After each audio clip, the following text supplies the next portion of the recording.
নমস্কাৰ ছাত্ৰ ছাত্ৰীসকল ই কক্ষালৈ স্বাগতম জনাই মই জ্যোতি দেখে আৰম্ভ কৰিব লৈছো আজিৰ ভিডিঅ' আজি আমি পঢ়িব লৈছো সপ্তম শ্ৰেণীৰ সমাজ বিচিত্ৰাৰ ৩ নম্বৰ পাঠ ভাৰতৰ কৃষি আৰু উদ্যোগৰ প্ৰথম অংশ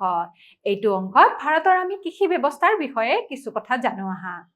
ছাত্ৰ ছাত্ৰীসকল ভাৰতবৰ্ষ এখন কৃষি প্ৰধান দেশ হয় তোমালোকে জানাই যে ভাৰতৰ বহু সংখ্যক লোকে কৃষি বৃত্তিত জড়িত হৈ আছে গতিকে ২০১১ চনৰ লোকপিয়ল মতে ৫৪.৬% লোকেই জনসংখ্যাই প্ৰত্যক্ষভাৱে কৃষি আৰু কৃষি সম্পৰ্কীয় কামত নিয়োজিত হৈ আছে গতিকে বহু সংখ্যক লোকে এই কৃষি ব্যৱস্থাৰ লগত জড়িত হৈ আছে ঠিক আছে প্ৰত্যক্ষভাৱে মানে বহুতে খেতি কৰি আছে ঠিক আছে কৃষিৰ গুৰুত্বপূৰ্ণ ভূমিকাৰ বিষয়ে আমি চাওঁ আহা ই কি কৰিব পাৰে সামাজিক আৰু সাংস্কৃতিক জীৱনত প্ৰভাৱ পেলায় গতিকে ছাত্ৰ ছাত্ৰীসকল সামাজিক আৰু সাংস্কৃতিক জীৱনত প্ৰভাৱ পেলোৱা আমি কৃষিৰ কথা গমে পালো নেক্সট হৈছে চোৱাচোন কৃষি ভাৰতীয় অৰ্থনীতিৰ মূল ভেটি হয় আমাৰ ভাৰততে বহুত খেতি কৰা হোৱাৰ কাৰণে অৰ্থনীতিত ইয়াৰ প্ৰভাৱ বেছিকে বিস্তাৰ কৰে ঠিক আছে গতিকে ৫৪% লোকে প্ৰত্যক্ষভাৱে জড়িত হৈ আছে গতিকে আমাৰ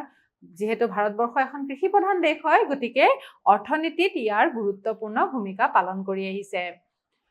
উদ্যোগসমূহ কৃষিৰ অগ্ৰগতিৰ ওপৰত নিৰ্ভৰশীল গতিকে যিবিলাক উদ্যোগ আছে ইণ্ডাষ্ট্ৰি আছে সেইবিলাকে কৃষিৰ ওপৰতহে নিৰ্ভৰশীল হয় ঠিক আছে গতিকে কৃষিয়ে অত্যাৱশ্যকীয় খাদ্য আৰু কৰ্মসংস্থাপনৰ ব্যৱস্থা কৰে গতিকে কৃষিয়ে কি কৰিব পাৰে খাদ্য সংগ্ৰহৰ কাৰণে বা যিবিলাক কৰ্মসংস্থাপন আছে ঠিক আছে গতিকে কৰ্মসংস্থাপনৰ ব্যৱস্থা কৃষিয়ে কৰে ঠিক আছে আৰু ভাৰতীয় কৃষিয়ে উদ্যোগ পৰিবহন আৰু বাণিজ্যিকক সহায় কৰে গতিকে কৃষিয়ে কি কৰিব পাৰে উদ্যোগ পৰিবহন আৰু বাণিজ্যিক ক্ষেত্ৰত সহায় কৰে ঠিক আছে চিত্ৰৰ সহায়ত ইয়াক বুজোৱা হৈছে ধুনীয়াকৈ নিশ্চয় তোমালোকে ধৰিব পাৰিছা এতিয়া কৃষি বুলি ক'লে কৃষি পদ্ধতি নিৰ্ভৰ কৰে কেইটামান কাৰকৰ ওপৰত সেই কাৰককেইটা হৈছে ভূ-প্ৰকৃতি ধৰা মাটিডোখৰ কেনেকুৱা হয় সেই ওপৰত নিৰ্ভৰ কৰে মাটিৰ গুণাগুণটো মানে মাটিখিনি পলসুৱা হয় নে উৰ্বৰতা শক্তি আছে নে নাই বা তাতে কেনেকুৱা ধৰণৰ খেতি কৰা হয় ঠিক আছে সকলো ঠাইতেতো একে খেতি নহয় ধৰা আমাৰ অসমত ধান খেতি কৰে আনহাতে পাঞ্জাবৰ ফালে ঘেঁহু খেতি কৰে জোৱাৰৰ খেতি কৰে গতিকে সেইটো মাটিৰ গুণাগুণৰ ওপৰতে নিৰ্ভৰ কৰে ঠিক আছে এতিয়া আৰু আনহাতে আৰু এটা কথা কৈ থৈ গলো ভূ-প্ৰকৃতি বুলি কোৱাৰ লগে লগে কিছুমান থাকে ধৰা পাহাৰীয়া মাটি কিছুমান থাকে ধৰা সমভূমি মাটি গতিকে সেই ভূ-প্ৰকৃতি হিচাপত কি হয় কৃষি পদ্ধতি নিৰ্ভৰ কৰে ঠিক আছে তাৰপিছত জলবায়ু বুলি ক'লে জলবায়ুৰ ওপৰত নিৰ্ভৰ কৰে ধৰা আমাৰ অসমত বৰষুণ বেছিকে হয়নে গতিকে ইয়াৰে জলবায়ু কেনেকুৱা হয় ভাল হয়নে নহয় জলবায়ুৰ ওপৰত নিৰ্ভৰ কৰে আনহাতে কিছুমান শুকান ঠাই আছে তাতে আকৌ খেতি বেলেগ হয় ঠিক আছে গতিকে অৰ্থনৈতিক অৱস্থাৰ ওপৰতো নিৰ্ভৰ কৰে অৰ্থনৈতিক অৱস্থা মানে সেই ঠাইৰ যিকেইখন লোক আছে সেই লোকসকলৰ ওপৰতো নিৰ্ভৰ কৰে তাৰে খেতি কেনেকুৱা হ'ব পাৰে এতিয়া ভাৰতৰ অনুকূল অৱস্থাৰ কাৰণে খাদ্য শস্য শাক-পাচলি ফল-মূল আৰু আজজাতীয় শস্য বেছিকে কৰা হয় গতিকে যেহেতু আমাৰ ভাৰতৰ অনুকূল অৱস্থা ঠিক আছে ইয়াৰে গোটেই ভাৰতৰ ৰাজ্যবিলাকত ইয়াৰ জলবায়ু ভালেই হয় গতিকে ভূ-প্ৰকৃতি ইয়াৰ ভাল হয় মাটিৰ গুণাগুণ ভাল হয় সেইকাৰণে ইয়াতে বিভিন্ন ধৰণৰ শস্যৰ খেতি কৰা হয় আৰু অৰ্থনীতি ব্যৱস্থাটো ইয়াৰ বহুত প্ৰভাৱ পৰা দেখা যায় গতিকে ইয়াৰে কিছুমান শস্য আমাৰ বাহিৰলৈও আমাৰ ৰপ্তানি কৰা হয় ঠিক আছে গতিকে অনুকূল অৱস্থাৰ বাবে ইয়াতে কি হয় খাদ্য শস্য যেনেকে ধৰা তোমাৰ ধান জোৱাৰ ঠিক আছে ঘেঁহু এইবিলাক খাদ্য শস্য শাক-পাচলিটো তোমালোকে জানাই বিভিন্ন ধৰণৰ পাচলি আমাৰ ভাৰতত উৎপন্ন হয় আনহাতে ফল-মূল বিভিন্ন ধৰণৰ ফল-মূল পোৱা যায় হয়নে নহয় গতিকে আহজাতীয় শস্যবিলাকো আমাৰ ইয়াতে কৰা হয় আৰু ইয়াতে বেছিকে অৱস্থাটো ভাল কাৰণে এই খাদ্য শস্যবিলাক পোৱা যায় ঠিক আছে কৰিব পাৰি এতিয়া কৃষি ঋতু বুলি কোৱাৰ লগে লগে আমি জানো যে ভাৰতত যেহেতু অনুকূল অৱস্থা আছে ইয়াতে বিভিন্ন ধৰণৰ খেতি কৰা হয় এতিয়া কৃষি ঋতু বুলি ক'লে কি বুজিম আমি ঋতুৰ কথা গম পাইছিলো গ্ৰীষ্মকাল বৰ্ষাকাল হয়নে নহয় এতিয়া কৃষিৰো ঋতু আছে এতিয়া ঋতু বুলি কোৱাৰ লগে লগে আমাৰ গোটেই বছৰটো তিনিটা ভাগত ভাগ কৰা হৈছে ঠিক আছে তিনিটা ঋতুত তাৰমানে এই কৃষি কৰা হয় খেতি কৰা হয় এই খেতি তিনিটা ভাগ হৈছে খাৰিফ ঋতু জায়দ ঋতু আৰু ৰবি ঋতু খাৰিফ ঋতু জায়দ ঋতু আৰু ৰবি ঋতু এইকেইটা নাম ভাগ কৰা হৈছে এইকেইটাত কি কি শস্য উৎপাদন কৰে সেয়া আমি বুজিবলৈ চেষ্টা কৰিম আৰু কোনখিনি সময়ত কৰে সেয়া আমি চাওঁ আহা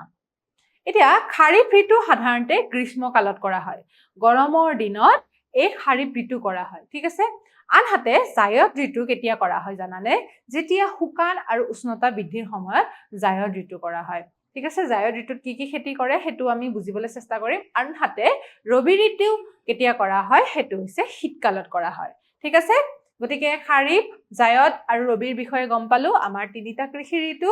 আনহাতে ই গ্ৰীষ্মকালত শুকান আৰু উষ্ণতা বৃদ্ধিৰ সময়ত আনহাতে ৰবি ঋতু আমাৰ শীতকালত কৰা হয় গতিকে ছাত্ৰ-ছাত্ৰীসকল এতিয়া আমি খাৰিফ ঋতুৰ বিষয়ে চাওঁ আহাচোন খাৰিফ ঋতু গ্ৰীষ্মকালত কৰা হয় এটো হৈছে জুন মাহৰ পৰা ছেপ্টেম্বৰ মাহত কৰা হয় গতিকে খাৰিফ ঋতু বা খাৰিফ শস্য বুলি কওঁ আমি হয় নে নহয় খাৰিফ শস্যত কি পৰে হেয়া আমি জানিম খাৰিফ ঋতু কোন মাহৰ পৰা কোন মাহলৈকে কৰা হয় মনত ৰাখিব চেষ্টা কৰিবা জুন মাহৰ পৰা ছেপ্টেম্বৰ মাহলৈ কৰা হয় আনহাতে ৰবি ঋতু কেতিয়া কৰা হয় অক্টোবৰৰ পৰা মাৰ্চ মাহলৈকে এইখিনি টাইমত আমাৰ ঠাণ্ডাকালি আহে শীতকাল হয় হয়নে নহয় সেই কাৰণে এইখিনি সময়ত কি কৰা হয় ৰবি ঋতু কৰা হয় তোমালোকে গমেই পাবা গ্ৰীষ্মকাল বুলি কোৱাৰ লগে লগে কোনবিলাক খেতি আমি সাধাৰণতে দেখা পাওঁ আমাৰ পথাৰত বা আমাৰ শস্য বিলাক কোনবিলাক উৎপাদিত হয় তোমালোকে নিশ্চয় দেখিছা আনহাতে জায়দ যেটো ঋতু হয় হেতু এপ্ৰিল মাহৰ পৰা জুন মাহত কৰা হয় সেইখিনি সময়ত শুকান হয় আৰু উষ্ণতা বৃদ্ধি পায় বহুত বেছি গৰম হয় সেই কাৰণে সেইখিনি কৰা হয় এপ্ৰিল মাহৰ পৰা জুন মাহত গতিকে খাৰিফ ঋতু আৰু জায়দ ঋতুত বেছি পাৰ্থক্য নাই গতিকে সেইখিনি এপ্ৰিল মাহৰ পৰা জুন মাহত আৰম্ভ হয় তাৰ পিছত জুন মাহৰ পৰা ছেপ্টেম্বৰ আৰু অক্টোবৰৰ পৰা মাৰ্চলৈ গতিকে আৰম্ভণি যদি আমি আমাৰ বহাগ ঋতুৰ পৰা কৰা হয় বহাগ মাহৰ পৰা কৰা হয় তেনেহলে জায়দ ঋতু প্ৰথমতে কৰা হয় জায়দ শস্য প্ৰথমতে কৰা হয় আৰু সেকেন্ড কৰা হয় ৰবি আৰু শেষত কৰা হয় খাৰিফ শস্য ঠিক আছে গতিকে কৃষি ঋতু আমি তিনিটা পালো আৰু কোনকেটা মাহত কৰা হয় হে আমি বুজি পালো এতিয়া ছাত্ৰ-ছাত্ৰীসকল এতিয়া খাৰিফ ঋতুৰ কথা আমি চাওঁ হাচোন খাৰিফ ঋতুত কোনকেটা শস্য কৰা হয় প্ৰধানকে ধান কপাহ মৰাপাট আৰু বজৰা ৰাগি আৰু জোৱাৰ গতিকে যিবিলাক শস্য হয় সেইখিনি শস্য কৰা হয় বেছিকে খেতি যিবিলাক আমাৰ ধান কপাহ মৰাপাট বাজৰা ৰাগি জোৱাৰ সেইখিনি খাৰিফ ঋতুৰ শস্য হয় ঠিক আছে প্ৰধান খাদ্যবিলাক আমাৰ যিখিনি যৰ পৰা আমি চাউল পাওঁ ৰুটি পাওঁ সেইবিলাক সাধাৰণতে খাৰিফ ঋতুৰ শস্য হয় ঠিক আছে ৰবি ঋতুৰ শস্য হৈছে ঘেঁহু মাহ জাতীয় শস্য সৰিয়হ বাদাম লাই শাক পালেং শাক গাজৰ মানে এইখিনি ঠাণ্ডাকালি হয় শীতকালত হয় তোমালোকে জানাই শীতকালত আমাৰ কি শস্য হয় কি শাক-পাচলি হয় এইখিনি তোমালোকে গমেই পোৱা নিজৰ বাৰীত তোমালোকে নিশ্চয় দেখাই পাইছা সেইবোৰ হৈছে ঘেঁহু মাহ জাতীয় শস্য বা সৰিয়হ বাদাম লাই শাক পালেং শাক গাজৰ গতিকে ঠাণ্ডাকালি বহু ধৰণৰ শস্য আমি উৎপাদন হোৱা দেখা পাওঁ ঠিক আছে আৰু জায়দ ঋতুৰ কথা কৈছো জায়দ ঋতুৰ সময়ত যিখিনি গৰম কাল হয় ঠিক আছে একেবাৰে একদম বহুত গৰম হয় উষ্ণতা বৃদ্ধি হয় ধৰা সেইখিনি সময়ত কি হয় তিয়হ তৰমুজ পশুখাদ্য জিকা লেচেৰা হেবিলাক সেইখিনি সময়ত হয় গতিকে এই ঋতুৰ শস্যসমূহৰ বিষয়ে তোমালোকে মনত ৰাখিব চেষ্টা কৰিবা এইবিলাক পৰীক্ষাত আহিব পাৰে কৃষিৰ প্ৰকাৰ বুলি ক'লে আমি জানো যে আমাৰ কৃষিৰ প্ৰকাৰ বিভিন্ন ধৰণত ভাগ কৰা হৈছে স্থানান্তৰিত কৃষি বেদিকা কৃষি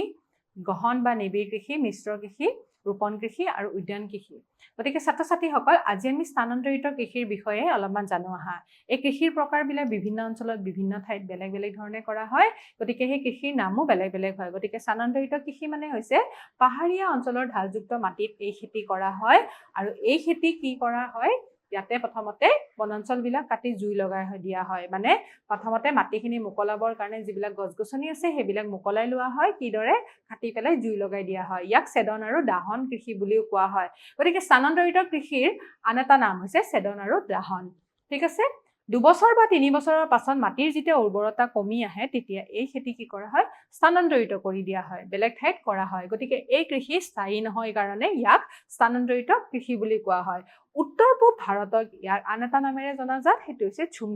খেতিৰ বিষয়ে তোমালোকে জানাই গতিকে পাহাৰীয়া অঞ্চলত বা ঢালযুক্ত অঞ্চলত এই খেতি কৰা হয় ইয়াতে কল খেতিৰ এটা উদাহৰণ দিয়া হৈছে ফটোখন নিশ্চয় তোমালোকে ধৰিব পাৰিছা এয়া হৈছে স্থানান্তৰিত কৃষি পদ্ধতিৰে কৰা খেতি ঠিক আছে এতিয়া মই তোমালোকক দুটামান প্ৰশ্ন সুধো আহাচোন কৃষি ঋতু কেইটা কৃষি ঋতু হৈছে কেইটা বাৰু তিনিটা হয়নে নহয় বিকল্প হ'ব আমাৰ ঘ নম্বৰ বিকল্পটো শুদ্ধ উত্তৰ ঠিক আছে কি আছিলে জায়দ খাৰিফ আৰু ৰবি শস্য ঠিক আছে ৰবি শস্য কোন কালত কৰা হয় গ্ৰীষ্মকালত নে শীতকালত কৰা হয় অক্টোবৰ মাহৰ পৰা মাৰ্চ মাহলৈকে শীতকালত ৰবি শস্য কৰা হয় বা ৰবি ঋতু কৰা হয় ছেদন আৰু দাহন কৃষি বুলি কোন কৃষিক জনাজাত এটো হৈছে স্থানান্তৰিত